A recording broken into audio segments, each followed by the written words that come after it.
He adopted what he thought was a stray animal, but it grew into an alien girl, the Discovery. The rain hammered against the corrugated metal roof of the abandoned warehouse on Detroit's east side. Marcus Chen pulled his jacket tighter, cursing himself for taking this shortcut home from his late shift at the robotics factory. The city had been experiencing strange power fluctuations all week, and most people stayed indoors after dark. But Marcus had bills to pay, and overtime was overtime. A peculiar sound made him freeze. It wasn't quite a whimper, nor was it mechanical. The noise came again, somewhere between a chirp and a sob, echoing from deeper within the warehouse. Marcus knew he should keep walking. Every horror movie he'd ever watched told him to keep walking, but something in that sound pulled at him. A raw vulnerability that reminded him of the injured animals he used to rescue as a kid before his mother told him they couldn't afford to save every stray in the neighborhood. He activated his phone's flashlight and stepped through a gap in the chain-link fence.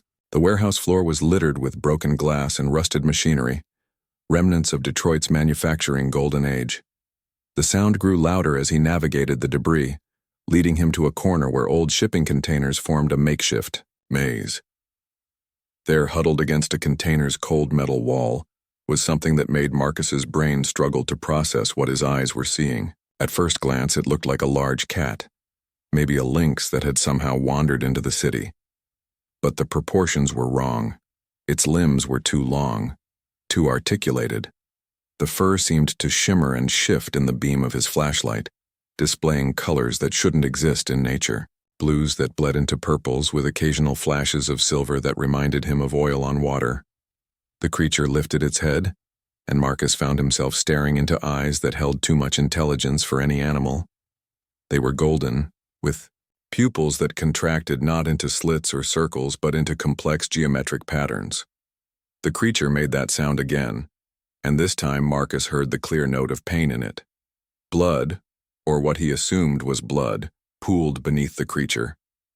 The liquid glowed faintly green in the darkness, and Marcus could see a deep gash along what he thought was its flank. The wound looked fresh, as if something with very sharp claws had raked across its side. Marcus made a decision that would change his life forever. He shrugged off his jacket and approached slowly, speaking in the soft tones his mother had taught him to use with frightened animals. The creature watched him with those impossible eyes, but didn't flee. When he was close enough, Marcus could see it was shivering, its breath coming in short, labored gasps. He wrapped his jacket around the creature as gently as possible. It was heavier than expected, maybe 40 pounds, and its body felt wrong, somehow as if the bones beneath weren't quite where they should be.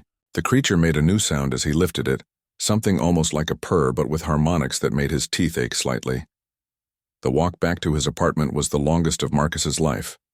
Every shadow could be someone who'd see him carrying this thing. Every passing car made him tense, but the city seemed emptier than usual, as if the universe had cleared a path for this moment. His apartment was a converted loft in a building that had seen better days, but it was his. Marcus laid the creature on his couch, immediately regretting the green stains that would never come out of the fabric. He grabbed his first aid kit, knowing even as he opened it that bandages designed for humans probably weren't going to cut. The creature watched him work, those golden eyes tracking his every movement. When he cleaned the wound with antiseptic, it didn't flinch or cry out, just continued that strange harmonic purring. The gash was deep but clean, and Marcus did his best to bandage it, using up most of his supplies in the process. He offered it water in a bowl, which it sniffed at curiously before extending what he thought was a tongue. The appendage was longer than any cat's tongue should be, and ended in tiny, finger-like projections that tested the water before the creature began to drink. Marcus sat in his armchair watching this impossible being make itself comfortable on his couch. He should call someone. Animal control, the police, hell. Maybe even those conspiracy theorists on the internet who claimed the government was hiding evidence of extraterrestrial life. But every time he reached for his phone, he stopped. There was something about the way the creature looked at him, a depth of understanding that suggested it knew exactly how vulnerable it was. As the night wore on, Marcus found himself talking to it. He told it about his job, about how he programmed robotic arms to build cars with precision no human could match. He talked about growing up in Detroit, watching the city die and slowly come back to life. He even told it about Sarah, who'd left him 6 months ago because he was emotionally unavailable and obsessed with work. The creature listened, its eyes never leaving his face. Occasionally it would make soft sounds as if responding to his stories. When Marcus finally ran out of words, exhaustion hit him like a truck. He grabbed a blanket and settled into his chair, not wanting to leave the creature alone. He woke to sunlight streaming through his windows and the sound of movement in his kitchen. Marcus bolted upright, his heart racing. The creature was gone from the couch, leaving only green-stained bandages behind. He grabbed a baseball bat from beside the door and crept toward the kitchen. What he found there defied explanation. The creature stood on legs that had somehow elongated overnight, reaching up to open his cabinets with appendages that were no longer quite paws. Its fur had receded in places, revealing skin that held a faint iridescent quality. It turned to look at him, and Marcus saw that its face had changed too, the features softer, more refined, almost human in their arrangement. It held up a can of soup and made a questioning sound that was almost, but not quite, a word. Marcus lowered the bat, his mind reeling. Whatever this thing was, it was changing, evolving at a rate that should be impossible. And despite every logical part of his brain screaming at him to run, to call authorities, to do something other than stand there gaping, Marcus found himself reaching for the can opener. He heated the soup while the creature watched with intense fascination. When he poured it into bowls, the creature picked up a spoon with movements that were clumsy but deliberate. It was learning, adapting, becoming something new with each passing hour. That evening, Marcus came home from work to find the creature had changed even more. It was taller now, maybe 4.5 feet, and its body had taken on distinctly humanoid proportions. The fur had receded to patches on its arms and legs, and its face, while still alien, had features that were unmistakably feminine. It was wearing one of his t-shirts, which hung on it like a dress, and when he entered, it stood up from where it had been examining his bookshelf. The movement was graceful in a way that hadn't been possible that morning. It opened its mouth, and for the first time, formed a word that Marcus could understand. "Mark, us," it said, the sound still containing those strange harmonics but recognizable as his name. He nearly dropped his takeout bags. The creature, the girl, whatever it was, had been listening when he'd introduced himself in his rambling monologue the night before. It had remembered and learned to speak his name in less than 48 hours. "That's right," he said slowly, setting down the food. "I'm Marcus. Do you have a name?" It tilted its head, considering. The golden eyes blinked slowly, and Marcus saw intelligence there that was vast and alien but undeniably present. It pointed to itself and made a series of sounds that his human throat could never replicate, full of clicks and whistles and those harmonic tones. "I can't say that," Marcus admitted. "How about I call you something else for now?" It nodded, another human gesture it had somehow absorbed. Marcus thought about it, then said the first thing that came to mind. "Kira. Is Kira okay?" The being that was becoming more girl-like by the hour repeated the name several times, testing it out. Then it smiled, an expression that was still learning how to fit on its changing face, and nodded again. "Kira," it agreed. The transformation. 3 days had passed since Marcus brought Kira home, and the transformation was accelerating beyond anything he could have imagined. Each morning brought dramatic changes that should have taken years of evolution, compressed into hours. Her height had stabilized at around 5 feet, and her features had become almost entirely human, though her golden eyes retained those geometric pupils that marked her as something other. Marcus had called in sick to work, unable to leave her alone. He watched in fascination as she absorbed information at an incredible rate. She'd gone through his entire bookshelf, her fingers tracing the words as her brain somehow decoded English. By the second day, she was speaking in broken sentences. By the third, she was conversing almost fluently, though her voice still carried those otherworldly harmonics. "Your species writes about space often," Kira observed, holding up his collection of science fiction novels.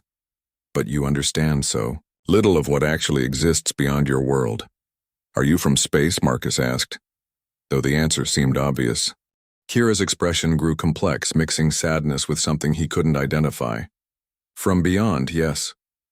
But also from here, in a way your language cannot properly express. She paused, searching for words. I am what you might call a scout, though that translation is imperfect. She stood and walked to his window, looking out at the Detroit skyline. Her movements had become fluid, graceful in a way that seemed almost choreographed. The patches of fur had completely disappeared, replaced by skin that seemed to shift between normal human tones and that faint iridescence he'd first noticed. My people send us to worlds that show promise, she continued. We adapt, learn, become what we need to be to understand. But something went wrong with my arrival. The ship was damaged, detected. I had to flee before the transformation was complete. Who damaged your ship? Marcus asked, though he suspected he didn't want to know the answer. Your governments know we exist, Kira said simply. Some want to study us, others want to weaponize us. A few want to protect us. The ones who found me wanted the first option. Marcus felt a chill run down his spine. If the government was looking, for her it was only a matter of time before they traced her here. The power fluctuations, the empty streets, it all made sense now. They were searching. We need to leave, he said, already mentally packing essentials. But Kira shook her head. The transformation isn't complete. Moving now would be dangerous, not just for me but for you. My biology is still unstable. The energy I emit while changing can be tracked. As if to emphasize her point, the lights in his apartment flickered. Marcus noticed that small objects near her seemed to vibrate slightly, responding to some invisible field she generated. How long until you're stable? 2 more days, perhaps 3.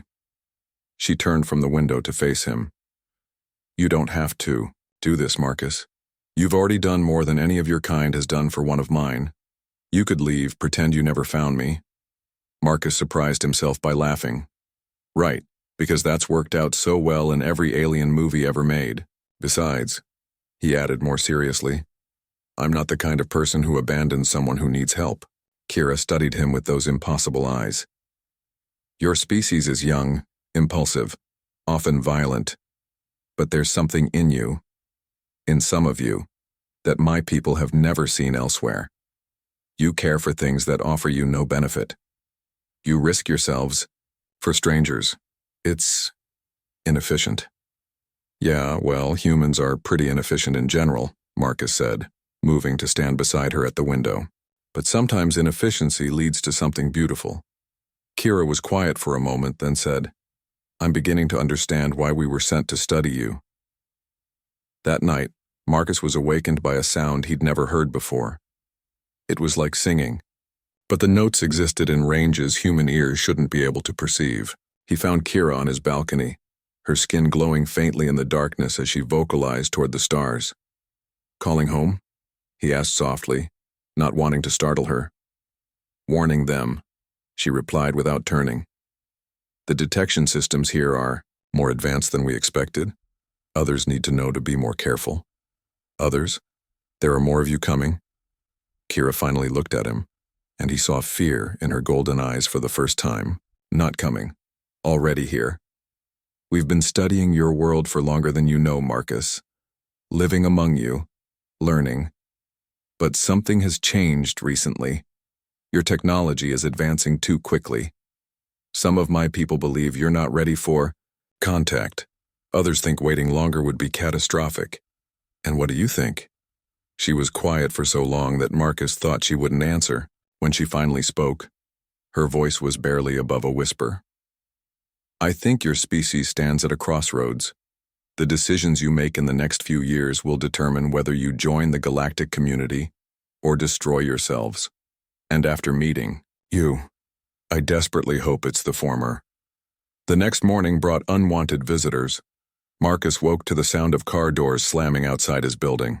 Looking out, he saw black SUVs surrounding the entrance and people in suits who moved with military precision. They've found us, Kira said calmly. though Marcus could see her skin rippling with waves of color, a sign he'd learned meant she was stressed. Is there another way out? The transformation has progressed enough. I can handle this.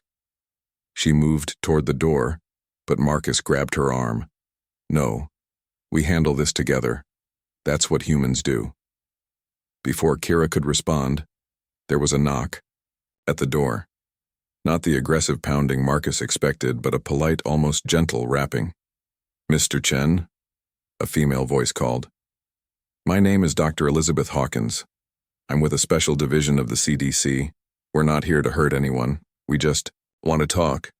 Marcus looked at Kira, who nodded slightly. He opened the door to find a middle-aged woman with kind eyes and graying hair, flanked by two agents who were obviously armed but keeping their weapons holstered. Dr. Hawkins's eyes immediately went to Kira, and her expression shifted to one of wonder. Extraordinary, she breathed. The transformation is far more complete than we've ever observed. Observed? Marcus stepped protectively in front of Kira. How many of her people have you captured? Not captured, Mr. Chen. Partnered with. Dr. Hawkins held up her hands peacefully. I represent a faction within the government that believes in cooperation, not exploitation. We've been working with several of Kira's people for years. Kira stepped around Marcus, her head tilted in that way that meant she was processing information at inhuman speeds. You're telling the truth, but not all of it. There are others who don't share your views. Yes, Dr. Hawkins admitted. And they're about 20 minutes behind us. That's why we need to move now, both of you. Marcus felt like the world was spinning. Too fast. Both of us? You've been exposed to her transformation energy for days, Mr. Chen. You're changing too, just in ways you can't perceive yet. But others can, and will. You're part of this now, whether you intended to be or not. The choice. The safe house was nothing like Marcus expected. Instead of some underground bunker or remote cabin, Dr. Hawkins had brought them to a renovated warehouse in downtown Detroit, hidden in plain sight among tech startups and artist lofts. The interior was a mix of advanced technology and comfortable living spaces, with several other people working at various stations. What surprised Marcus most was that 3 of those people were clearly not human. Marcus, Kira, Dr. Hawkins said, welcome to Project Bridge. One of the aliens, who looked mostly human except for skin that seemed to be made of living crystal, approached them. When it spoke, Marcus heard harmonics similar to Kira's. Sister, you transformed without guidance, impressive and dangerous. Kira responded in their language, a complex series of tones that made the air itself seem to vibrate. The crystal being laughed, a sound like wind chimes in a hurricane. English, please, Dr. Hawkins said firmly. We're all in this together. My apologies, the crystal being said. I am Zix. I've been on Earth for 12 years working with Dr. Hawkins to prepare for the inevitable. The inevitable? Marcus asked. Dr. Hawkins pulled up a holographic display that showed Earth surrounded by numerous points of light. First contact, Mr. Chen. Not the Hollywood version with ships appearing over major cities, but a gradual integration that's already been happening for decades. Kira's people aren't invaders or even explorers in the traditional sense. They're evaluators. Evaluating what? Marcus demanded. It was Kira who answered. Whether your species is ready to know you're not alone. Whether you can handle the responsibility that comes with that knowledge. Zix nodded. Every species that achieves certain technological milestones is evaluated. Most fail. What happens to the ones that fail? Marcus asked, though he wasn't sure he wanted to know. They're left alone, Kira said softly. Isolated from the galactic community until they either evolve further or destroy themselves. The weight of that statement hung in the air until Dr. Hawkins broke the silence. We've been working to ensure humanity passes this evaluation, but there are those who would prefer to take what they want by force, to reverse engineer alien technology without understanding the responsibility it requires. An alarm suddenly blared through the facility. One of the human technicians called out, "We've got company. Military convoy 10 minutes out." That would be General Morrison, Dr. Hawkins said grimly. He represents the faction that wants to weaponize alien technology. He's been tracking Kira since her ship crashed. Marcus felt anger surge through him. You led them here? No, Kira said, placing a calming hand on his arm. I did. My energy signature is still too unstable to hide completely. But, she added, looking at Dr. Hawkins, this might be an opportunity. Absolutely not, Dr. Hawkins said immediately. We're not using you as bait. You're not using me at all, Kira replied, her voice carrying an authority that made everyone in the room pay attention. I'm choosing. My people sent me to evaluate humanity. Perhaps it's time for a more direct test. Before anyone could object, Kira walked to the center of the room and began to sing in that impossible way Marcus had heard on his balcony.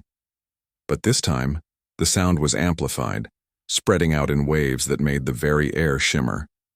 Every piece of electronic equipment in the facility flickered and sparked. What are you doing? Dr. Hawkins shouted over the harmonics. Calling them, Kira replied, her voice somehow clear despite the chaos. All of them. The singing stopped as suddenly as it had started, leaving a ringing silence. Then, through the windows, they saw lights descending from the sky. Not ships, but beings of pure energy, taking form as they touched down around the warehouse.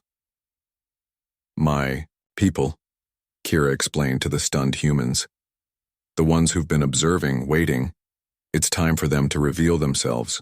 General Morrison's convoy screeched to a halt outside, faced with dozens of alien beings in various states of transformation. Some looked nearly human, others were clearly otherworldly, and a few existed in states that hurt to perceive directly. General himself emerged from his vehicle, weapon drawn but trembling. He was a hard man, scarred by wars both public and secret, but nothing had prepared him for this. Stand down, General, Dr. Hawkins said through the facility's external speakers. This doesn't have to end in violence.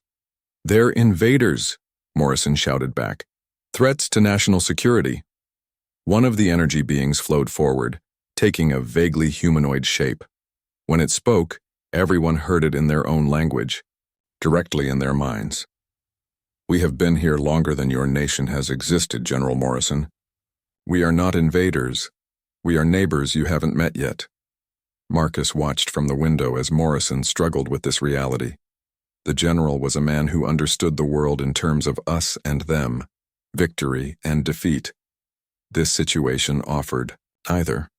Mr. Chen, Kira said, and Marcus turned to find her looking at him with those golden eyes that had first captured his attention in that abandoned warehouse. You asked me once what I thought about humanity's chances. Would you like to help me demonstrate the answer? Without hesitation, Marcus took her offered hand. The moment their skin touched, he felt the change Dr. Hawkins had mentioned. His perception expanded, showing him energy fields he'd never imagined, connections between all living things that pulsed with purpose and potential. Together, they walked. Outside, past Dr. Hawkins's protests, past the armed soldiers who seemed frozen in uncertainty. They stood between Morrison's forces and the assembled aliens, two figures bridging the gap between worlds. General, Marcus said, his voice carrying new harmonics courtesy of his connection to Kira. I was just a factory worker a week ago. I program robots for a living. I'm nobody special. But when I found Kira injured and alone, I didn't see an alien or a threat. I saw someone who needed help. He felt Kira's approval through their connection as he continued. That's what makes us human, General. Not our weapons or our fear, but our capacity to care for strangers, to find common ground with those unlike ourselves. Morrison's weapon remained raised, but his hand shook. They could destroy us, replace us. We could have done that centuries ago, the energy being replied. We choose not to. Just as Mr. Chen chose to help Kira, just as Dr. Hawkins chose cooperation over conquest, just as you, General Morrison, now choose whether humanity takes its first step toward a larger universe or retreats into isolation. The standoff stretched for what felt like hours but was probably only seconds. Finally, slowly, Morrison lowered his weapon. What guarantee do we have? Kira stepped forward. None. Just as you have no guarantee the sun will rise tomorrow or that your fellow humans won't betray you. Trust isn't built on guarantees, General. It's built on choices made again and again to be better than our fears. One of Morrison's soldiers suddenly spoke up, a young woman whose voice cracked with emotion. "Sir, my daughter has leukemia. If they have medical technology, that could help." And that was the turning point. Not the grand gesture or the threat of force, but a parent's hope for their child. Morrison looked at his soldier, then at the assembled aliens, and finally holstered his weapon.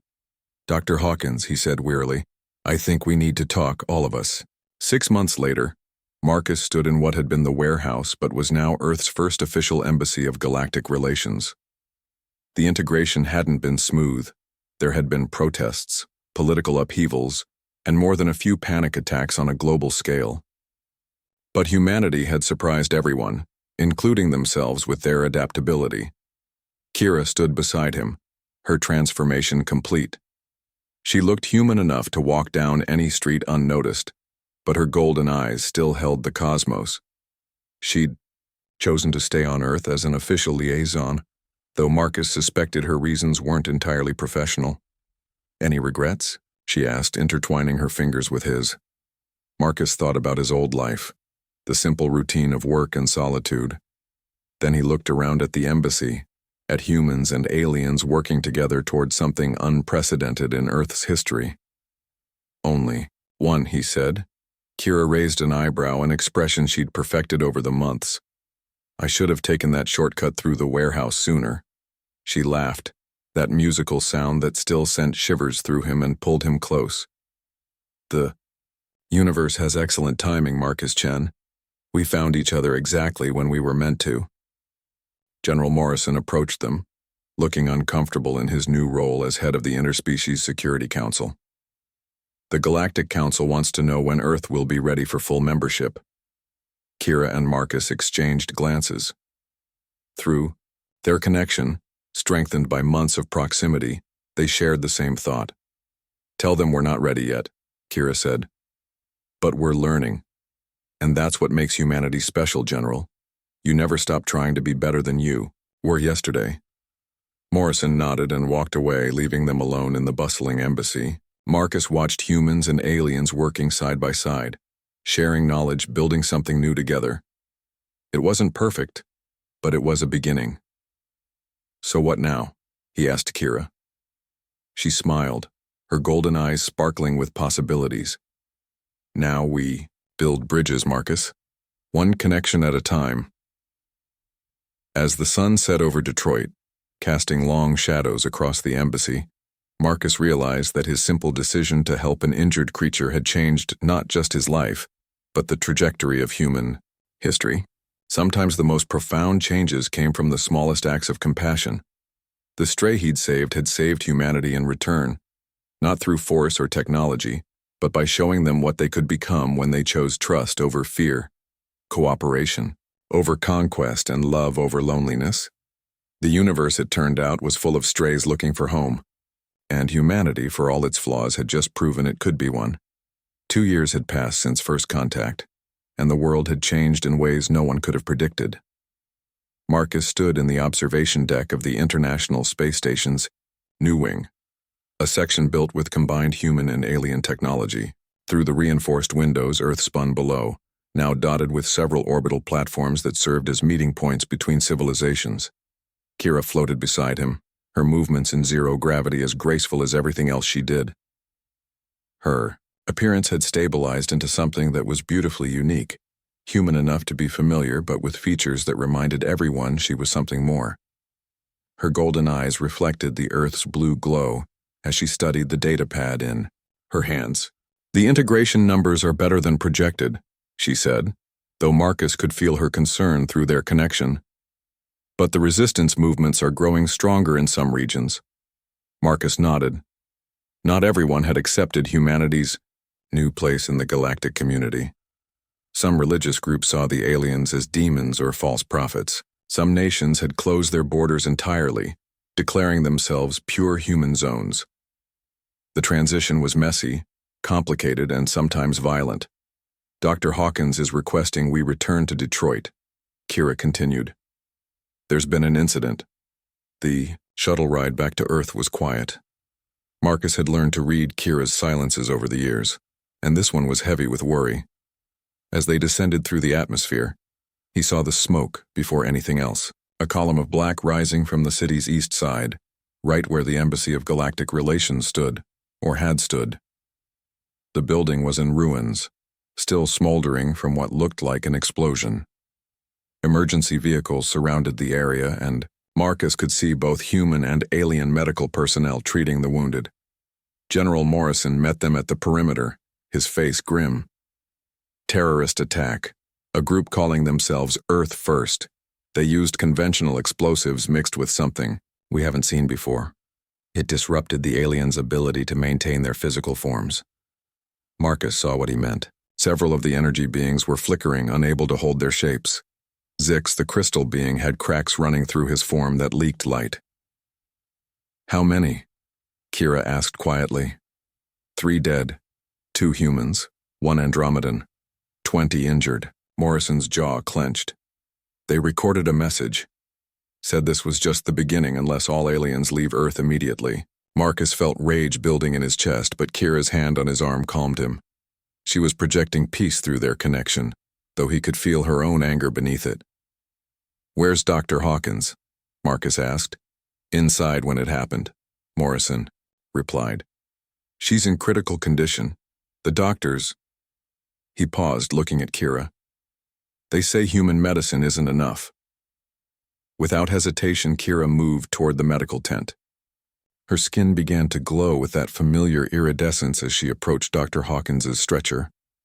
The woman who had brought them together looked small and fragile, machines keeping her alive but only barely. "I need everyone to step back," Kira said, her voice carrying harmonics that made it impossible to refuse. She placed her hands on Dr. Hawkins's chest, and the glow intensified. Marcus had seen Kira use her abilities before, but never like this. Energy flowed from her into Dr. Hawkins, knitting damaged tissue, repairing ruptured organs. It was beautiful and terrifying, a reminder that for all her human appearance, Kira was something far beyond their understanding. After what felt like hours but was probably minutes, Kira stepped back, swaying slightly. Marcus caught her as she stumbled, feeling the exhaustion through their bond. Dr. Hawkins's eyes fluttered open, her breathing steady and strong. "Show off," Dr. Hawkins whispered with a weak smile. The crowd erupted in amazement, but Marcus was focused on Kira. She was pale, drained in a way he'd never seen. "That was dangerous," he said quietly. "Necessary," she corrected. "Dr. Hawkins is too important to lose, to both our species." But the celebration was short-lived. Within hours, the Earth First attack spread. Coordinated strikes hit alien integration centers in London, Tokyo, and São Paulo. The death toll rose, and with it, tensions between humans and aliens reached a breaking point. An emergency session was called at the United Nations, now expanded to include alien representatives. Marcus and Kira attended as official liaisons, though the atmosphere was hostile from the start. "This is what happens when we let them in," shouted the representative from one of the isolation nations. "They're changing us, corrupting our humanity." "The only corruption here is fear," Kira responded calmly. "These attacks aren't about preserving humanity. They're about preserving ignorance." "Easy for you to say," another delegate interjected. "You look human enough, but what about them?" He gestured to the more alien-looking representatives. "How do we know they're not planning to replace us?" The Andromedan representative, a being of pure thought that manifested as shifting geometries, responded, "If replacement was our goal, we would not need your permission. We seek synthesis, not substitution." The debate raged for hours, accusations flying from all sides. Marcus watched it all with growing frustration. This was humanity at its worst, and potentially at its most critical moment. Finally, he stood up. He wasn't supposed to speak, wasn't officially a delegate, but something in his expression made everyone pause. "You want to know what they're really doing to us?" he said, his voice carrying through the assembly. "They're showing us what we could be, not replacing us, but reflecting us. Every species in the galactic community went through this. The fear, the resistance, the violence. You know what separated the ones who made it from the ones who didn't? He paused, making eye contact with as many delegates as possible. The ones who made it chose to see strangers as potential friends instead of certain enemies. They chose to learn instead of hide. They chose to grow instead of stagnate. Pretty words, the isolation representative sneered. But words won't protect us if they decide we're not worth keeping around. No, Marcus agreed, but actions might. He turned to Kira and the alien representatives. What if we proved it? Not with treaties or technology, but with something uniquely human. Kira tilted her head, curious. Through their bond, he sent her his idea, and her eyes widened. A rescue mission, she said aloud. The colony ship. 3 months earlier, a human colony ship headed for Mars had suffered a catastrophic failure, leaving 500 colonists stranded in deep space. Rescue was considered impossible with human technology, and the galactic community had regulations about interfering with a species' own missions. But if humans and aliens worked together, Marcus continued, if we showed that cooperation could save lives that competition would lose. The assembly erupted again, but this time with excitement rather than anger. Within hours, an unprecedented joint mission was organized. Human ingenuity combined with alien technology, Earth's resources merged with galactic knowledge. Marcus found himself at the center of it all, not because he was special, but because he had become a bridge. His connection with Kira had evolved into something neither fully human nor alien, but something new. Through him, human engineers could understand alien concepts. Through Kira, alien scientists could grasp human intuition. The rescue mission launched 2 weeks later. Marcus and Kira were aboard the joint vessel, along with a crew that was half human, half alien. The journey to the stranded colony ship should have taken months with human technology. With alien enhancements, it took days. They found the colony ship drifting in the void, its hull breached, life support failing. The colonists had maybe hours left. The rescue operation was complex, requiring perfect coordination between human and alien crew members. Marcus worked alongside a Centaurian engineer whose 12 arms could manipulate multiple systems simultaneously. Kira coordinated with human pilots who used their intuition to navigate debris fields that pure logic couldn't parse. It was messy, chaotic, and beautiful. They saved every single colonist. The return to Earth was triumphant. The images of human and alien crew members working together, of colonists being rescued by beings from distant stars, spread across every network. It was harder to fear something that had just saved your species' children, but Earth First wasn't done. As the celebration continued, they launched their most ambitious attack yet, not on a building or a gathering, but on the orbital platforms themselves. Suicide ships loaded with the same alien-disrupting explosives headed for the stations where thousands of humans and aliens worked together. "We won't make it in time," Morrison said, watching the tactical display with growing horror. "Yes, we will," Kira said. She looked at Marcus. "But I need you to trust me completely." "Always," he replied without hesitation. Kira took his hands, and suddenly Marcus felt their connection expand exponentially. He could feel not just Kira, but every alien in the solar system, the network of consciousness that linked them all, a web of thought and energy that spanned species and space. "Together," Kira said, and Marcus understood. They reached out through the network, connecting every human who had bonded with an alien. Dr. Hawkins, despite her injuries. Morrison, who had unknowingly formed a connection with an alien advisor. Hundreds of others across Earth and space. Together, they formed a shield, not of technology or force, but of unified will. The suicide ships hit the barrier and simply stopped. Their explosives neutralized their pilots unconscious but alive. The effort left everyone involved exhausted, but exhilarated. They had done something impossible, not as humans or aliens, but as something new, something united. In the aftermath, Earth First crumbled. Their support evaporated as humanity saw what they could accomplish with their new allies. The isolation nations opened their borders. The resistance movements laid down their arms. Standing in the rebuilt embassy 6 months later, Marcus marveled at how much had changed. The building was different now, grown rather than built using organic alien architecture that responded to the needs of its occupants. Humans and aliens moved through its spaces naturally, no longer conscious of their differences. "Any regrets?" Kira asked, echoing her question from years before. Marcus pulled her close, feeling their connection hum with contentment. "Only that we can't do it all over again." She laughed. "Give it time. The universe is vast, and there are many more bridges to build." General Morrison approached them with a data pad. "The Galactic Council has made their decision. Earth has passed its evaluation. Full membership is being offered." Marcus and Kira exchanged glances.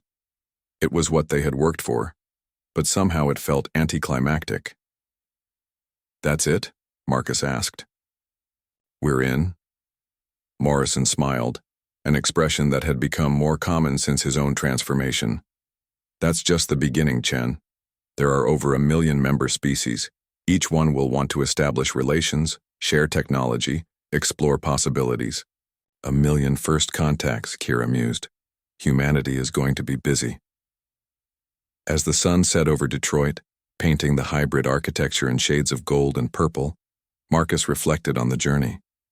From finding an injured creature in a warehouse to standing at the threshold of galactic civilization, it had been an impossible path. But then, humans had always specialized in the impossible, and with allies like Kira and her people, the impossible was just another day's work. The stray he'd saved had become Earth's salvation, and in saving her, humanity had found its destiny among the stars.